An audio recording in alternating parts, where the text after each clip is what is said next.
Gen Z আন্দোলনের হাওয়া এবার ছড়িয়ে পড়েছে দিল্লিতে অবস্থানরত। টানা আন্দোলনের মুখে সরকার ভেঙে দিয়েছেন ভারতের প্রধানমন্ত্রী নরেন্দ্র মোদী। কিন্তু হঠাৎ কি কারণে জেনজি বিক্ষোভের মুখে পড়তে হলো? একই কাণ্ড, একই মহাসুখবর। নরেন্দ্র মোদী অমিত শাহর মতন বড় রথী মহারথী যারা নমরুদ ফেরাউন হয়ে উঠেছিল তাদেরও পতন ঘন্টা বেজে গেল। মোদীর রাজত্ব শেষ হয়ে গেল, অমিত শাহর সিংহাসনই পড়ে গেল। মুসলিমরা এখনো টিকে আছে, মুসলিমরা ভারতবর্ষে এখন আছে, চিরদিন থাকবে। নরেন্দ্র মোদীরই খেল খতম হয়ে গেল, অমিত শাহর বসনাথ ভেঙে চুরমার হয়ে গেল। পৃথিবীর জন্য নয়, শুধু বাংলাদেশের জন্য নয়, পৃথিবীর জন্য ভালো খবর আসতেছে খোদ ইন্ডিয়া থেকে। নরেন্দ্র মোদীর পতন হবে শেখ হাসিনার চেয়ে ভয়ঙ্কর পতন। অসাধারণ একটি কাজ করেছে জামাত ইসলাম। জামাত ইসলামের রাজনৈতিক ইতিহাসে এরকম সিদ্ধান্ত এর পূর্বে নিয়েছে কিনা এটি আমাদের জানা নেই।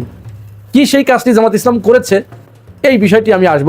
অনেক জল্পনা কল্পনার অবসান ঘটিয়ে অবশেষে বর্তমান মহামান্য রাষ্ট্রপতি শাহাবুদ্দিন চুপ্পু তাকে বহিষ্কার করলো, এমন একটা চাঞ্চল্যকর খবর সামনে এসেছে। অর্থাৎ তিনি খুব দ্রুত গ্রেপ্তারও হতে চলেছেন।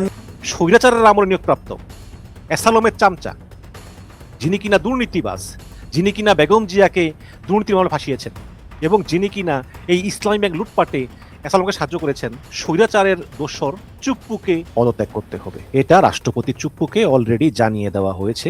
প্রিয় দর্শক, অবশেষে সঠিক সিদ্ধান্তটি নিলেন মাননীয় প্রধানমন্ত্রী জনাব তারেক রহমান।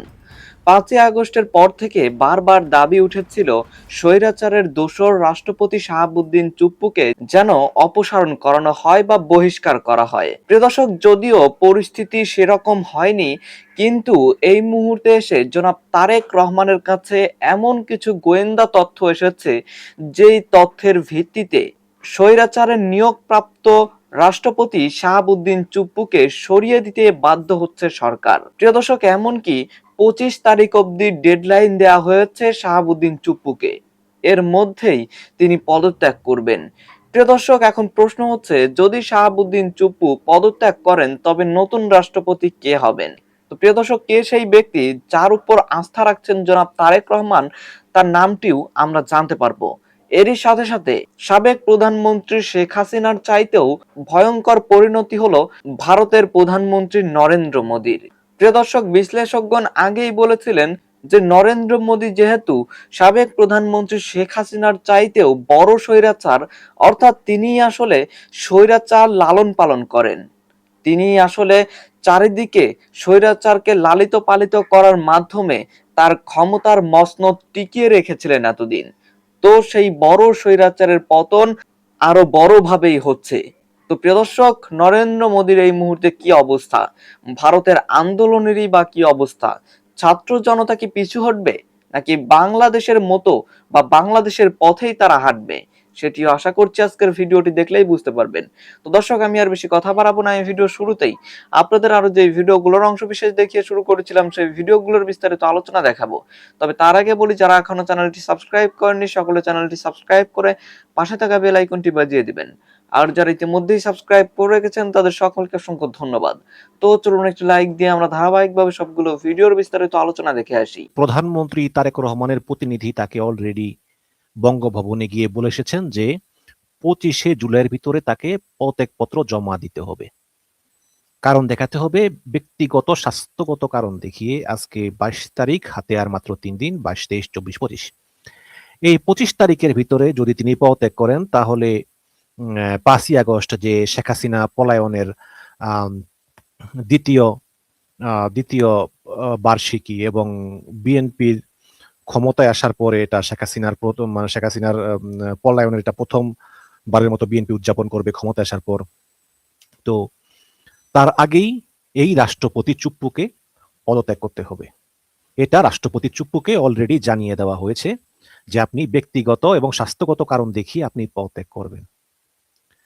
এখন রাষ্ট্রপতি চুপ্পুর তো আর কিছু না বলার জন্য নাই, তিনি বলেছেন যে হ্যাঁ আমি পদত্যাগ করব, কোনো সমস্যা নেই। এখন প্রশ্ন হচ্ছে যে হঠাৎ কেন তারেক রহমান রাষ্ট্রপতিকে পদত্যাগ করার জন্য চাপ দিচ্ছেন?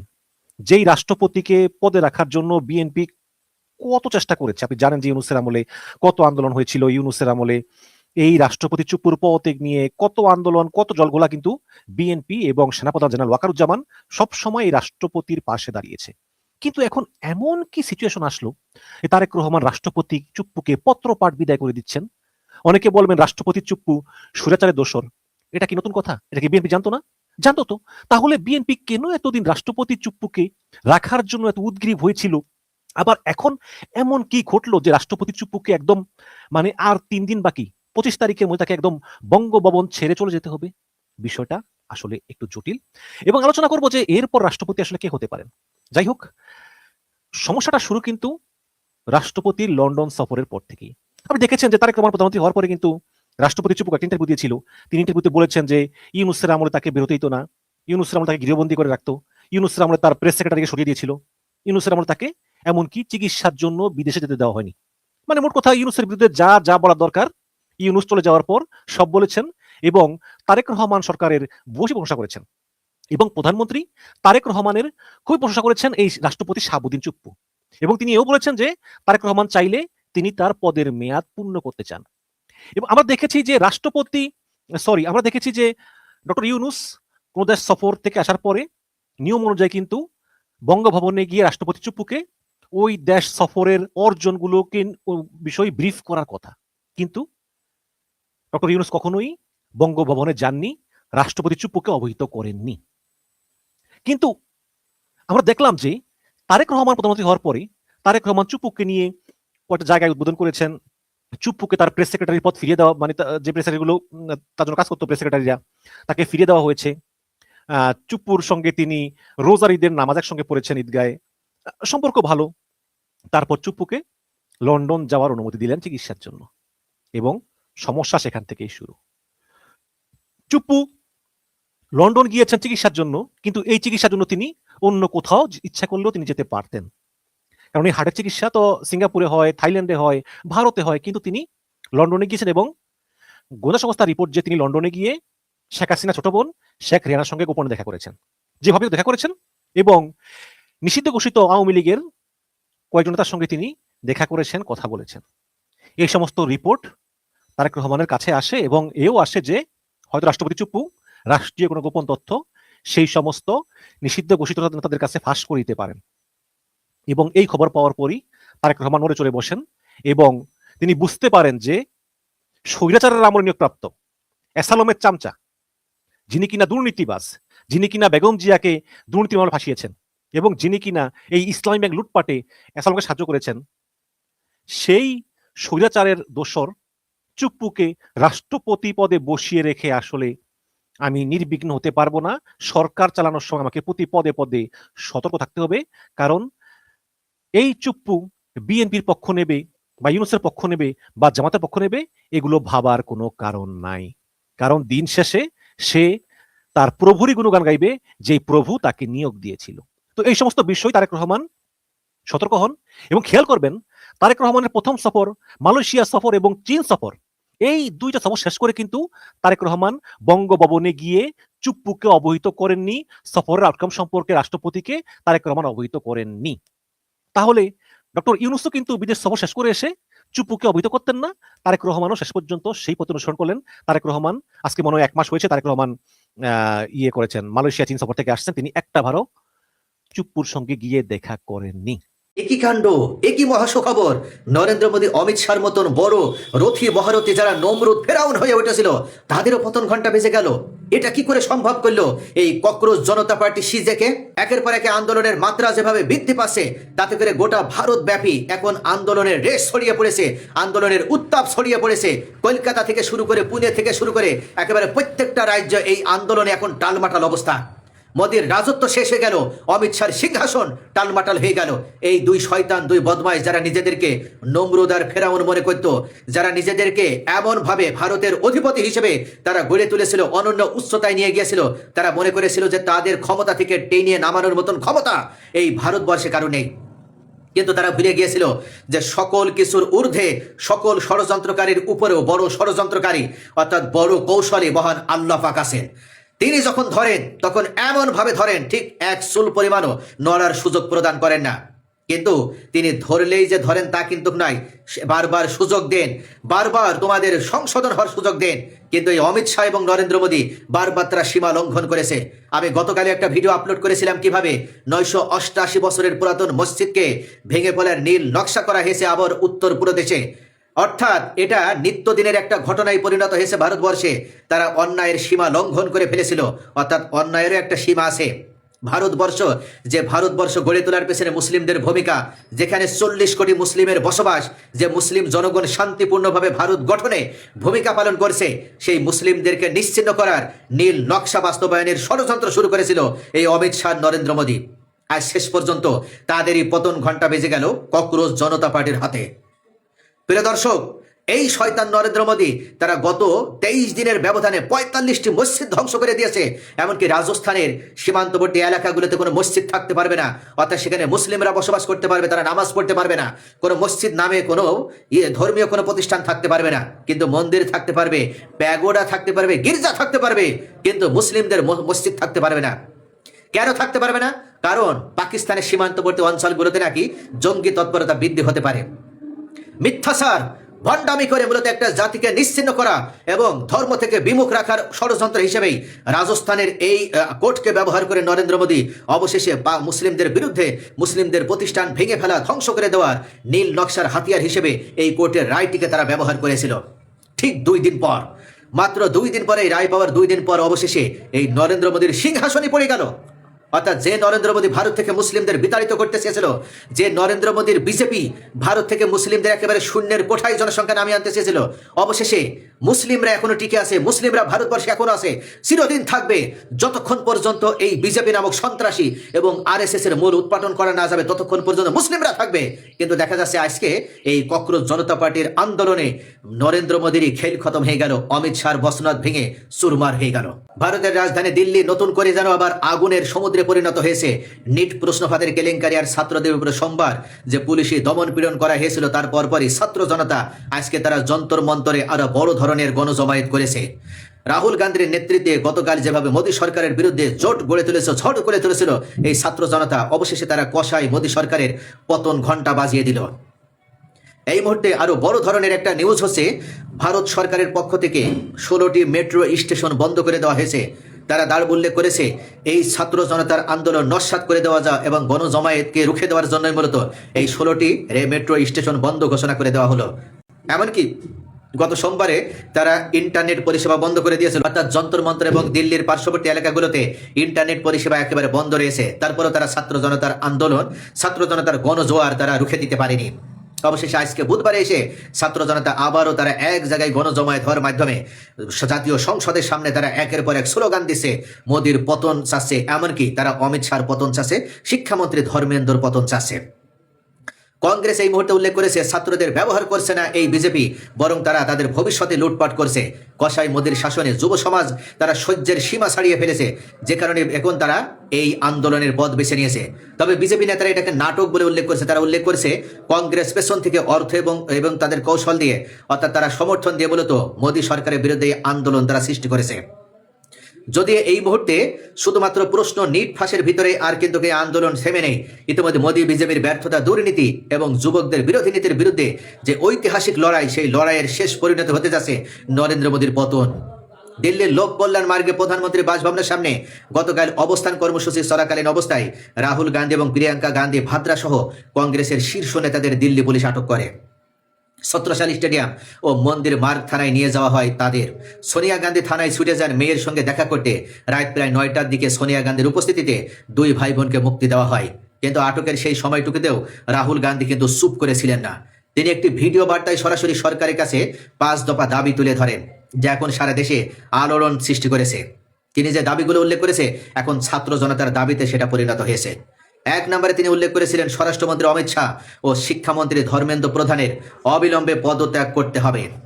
2 নম্বরে সোমবার শিক্ষার্থীদের উপরে পুলিশি হামলায় জড়িতদের বিরুদ্ধে ব্যবস্থা এবং শিক্ষার্থীদের বিরুদ্ধে করা সব মামলা প্রত্যাহার করে নিতে হবে। 3 নম্বর, ছাত্রদের উপরে দমন পীড়নের জন্য প্রধানমন্ত্রী নরেন্দ্র মোদীর প্রকাশ্যে ক্ষমা প্রার্থনা করতে হবে, এমনকি ছাত্রদের কাছে করজোড়ে ক্ষমা চাইতে হবে। 4 নম্বর, পার্লামেন্টের উভয় কক্ষে এই বিষয়ে পূর্ণাঙ্গ আলোচনা চালাতে হবে এবং 5 শিক্ষা ও পরীক্ষা গ্রহণ ব্যবস্থার দ্রুত সংস্কার করতে হবে যেন ভবিষ্যতে এই ধরনের দুর্নীতি আর না হয়। রাহুল গান্ধী আরো উদ্ধৃতি দিয়েছেন, ভারতের শিক্ষা ব্যবস্থা কেন ভেঙে পড়ছে, কেন প্রশ্নপত্র ফাঁস হচ্ছে, কেন পরীক্ষা এত ব্যয়বহুল হয়ে যাচ্ছে, সন্তানদের পড়াতে গিয়ে এই পরিবারগুলো কেন আর্থিকভাবে তারা ধ্বংস হয়ে যাচ্ছে, এটার উত্তর চাই। অর্থাৎ যতক্ষণ পর্যন্ত এই উত্তর তারা না পাবে ততক্ষণ পর্যন্ত ছাত্র জনতার এই আন্দোলন চলবে। তবে সরকার পক্ষ বিজেপি অবশ্য উল্লেখ করেছে রাজনৈতিক নাটক করা হচ্ছে কংগ্রেসের পক্ষে। শিক্ষামন্ত্রী ধর্মেন্দ্র প্রধান এক্সে লিখেছেন, কংগ্রেস শিক্ষার্থীদেরকে ব্যবহার করার মাধ্যমে এই আন্দোলন সৃষ্টি করেছে, তাদের লক্ষ্য নাকি সমাধান নয়, বিশৃঙ্খলা সৃষ্টি। প্রধানমন্ত্রীর কার্যালয়ের প্রতিমন্ত্রী জিতেন্দ্র সিং বলেছেন, রাহুল গান্ধী আলোচনার পথ ছেড়ে পদত্যাগের দাবিতে চলে এসেছেন, যা গণতন্ত্রের সম্পূর্ণ পরিপন্থী। কিন্তু রাহুল গান্ধী উল্লেখ করেছে, এটা শুধু রাজনীতি নয়, এটা ভারতের লাখো ছাত্রছাত্রীর ভবিষ্যতের লড়াই। এবং তার অপরাধটা কি, তিনি ছাত্র জনতার এই লড়াইয়ের একজন সঙ্গী হতে চেয়েছেন। পার্লামেন্ট এই ইস্যুতে তিনি অবশেষে বিস্ফোরক বক্তব্য প্রদান করেছেন। তিনি উল্লেখ করেছেন, ছাত্র জনতাকে প্রতিরোধ করার জন্য যেভাবে গুলি ছোড়া হচ্ছে, একের পর এক দিল্লির রাজপথে যেভাবে ছাত্রদের উদ্দেশ্যে প্রকাশ্যে গুলি ছোড়া হচ্ছে, তাতে করে মনে রাখতে হবে, বাংলাদেশে যেভাবে তৎকালীন প্রধানমন্ত্রী শেখ হাসিনা ছাত্র জনতার আন্দোলনকে রুখে দিতে ব্যর্থ হয়েছিল, সেম একইভাবে ভারতের আন্দোলনে তারা রুখে দিতে পারবে না। তাদের পতন ঘন্টা বেজে গিয়েছে। ইতিমধ্যে ভারতের সেনা প্রধান হয়তো যে কোনো সময় নির্দেশ প্রদান করতে যাচ্ছে প্রধানমন্ত্রী নরেন্দ্র মোদীকে দেশ ত্যাগ করার জন্য। অর্থাৎ বাংলাদেশের প্রধানমন্ত্রী ভারতে আশ্রয় গ্রহণ করতে নিজেকে নিরাপদে রাখতে পেরেছিল, কিন্তু ভারতের প্রধানমন্ত্রীরা কোথায় যাবে? বীর মুক্তিযোদ্ধা ও সাবেক জামাত নেতা সাতক্ষীরার এমপি, সাতক্ষীরা 4 আসনের এমপি জনাব গাজী নজরুল ইসলাম, আমি অলরেডি বলে ফেলেছি সাবেক, দ্যাট মিনস তাকে জামাত ইসলামী সর্বসম্মত সিদ্ধান্তে বহিষ্কার করেছে। জামাতের নির্বাহী পরিষদ মিটিং করে তাকে বহিষ্কার করেছে। এই খবর মুহূর্তের মধ্যে গণমাধ্যমে ছড়িয়ে পড়েছে, চারদিকে তোলপাড়। দর্শক, তাকে বহিষ্কার করে জামাত ইসলামী এক বিরল দৃষ্টান্ত স্থাপন করল। জামাত ইসলামী কোন অন্যায়কে প্রশ্রয় দেয় না, তার প্রমাণ এটা। জামাতের ইতিহাসে this is for the first time, এবং শুধু জামাতের ইতিহাসে না, 1973 সাল থেকে 2026 সাল পর্যন্ত সোফার বিরোধী দলের এমপিকে সাধারণত বহিষ্কার করার নজির আমি খুঁজে পাইনি। সরকারি দলের এমপিকে তার দল বহিষ্কার করেছে, এরকম নজির আছে, কিন্তু বিরোধী দলের এমপিকে সাধারণত বহিষ্কার করা হয় না। সরকারি দলে থাকতে অনেক নিয়ম শৃঙ্খলা ভঙ্গ করে বহিষ্কার হন, কিন্তু জামাত বিরোধী দলের থেকেও তার এমপিকে বহিষ্কার করেছে। দর্শক, এখন অনেক প্রশ্ন আসে যে তিনি দল থেকে বহিষ্কার হলেন, এর মানে তার রোকন পদ বাতিল, তার একদম প্রাথমিক সদস্য পদ নাই। এখন যে প্রশ্নটা জোরালোভাবে আছে যে গাজী নজরুল ইসলাম বহিষ্কার হয়েছেন, কিন্তু তার এমপি পদ আছে না, এমপি পদ কিন্তু যায়নি, এটা অন্য আলোচনা। দল যদি কাউকে বহিষ্কার করে তাহলে সংবিধানের 70 অনুচ্ছেদ অনুযায়ী তার এমপি পদ যায় না। কোনো ব্যক্তি পদত্যাগ করলে তার এমপি পদ চলে যায়, ফ্লোর ক্রসিং হয়, কিন্তু দল বহিষ্কার করলে এমপি পদ যায় না। এর মানে গাজী নজরুল ইসলাম এমপি পদে আছেন। তবে এটা কি হবে, এটা নিয়ে ইসিতে শুনানি হবে এবং জামাত ইসলামের কাছে মতামত জানতে চাইবে, নির্বাচন কমিশন চিঠি দিয়ে ডাকবে। তো জামাত তখন যদি বলে যে না, একে আমরা এমপি হিসেবে রাখতে চাই না, তিনি যদি নিজে পদত্যাগ করেন তাহলে ভেরি গুড, আমি সে আহ্বানে জানাবো, দল থেকে বহিষ্কার হয়েছেন কিন্তু আপনার এমপি পদ আছে, আপনি এখান থেকে পদত্যাগ করেন।